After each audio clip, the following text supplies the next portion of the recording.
দীপাবলি চলে গেল, বাস সব পূজা শেষ আমাদের। তো আজকে মানে দুর্গা পূজা গেল, লক্ষ্মী পূজা গেল, দীপাবলি গেল।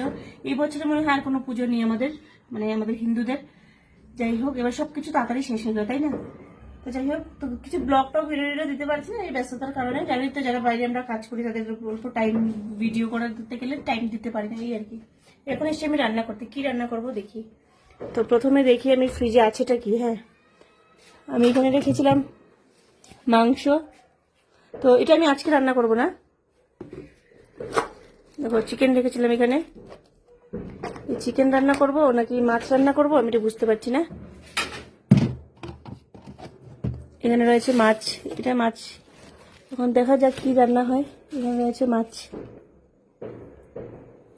ছোট মাছ রয়েছে আর কি। তো দেখা যাক কি রান্না হয়। আর পুজো তো মনে হয় আমাদের মানে শেষই আর কি। কি বলবো, দাঁড়াও এদিকে তোমরা কিন্তু দেখান, কথা বলতে পারছি না। দাঁড়াও, একটা দিদি এসেছিলেন, দেখো উনি কি নিয়ে এসছেন। আপেল নিয়ে এসছেন, গাজর, টমেটো, আলু এসব নিয়ে এসছেন। তো দেখি মাছটা কি দিয়ে রান্না করবো। প্রথমে মাছটাই রান্না করবো, মাংসটা না হয় পরে রান্না করবো, তো মাছটাই রান্না করবো।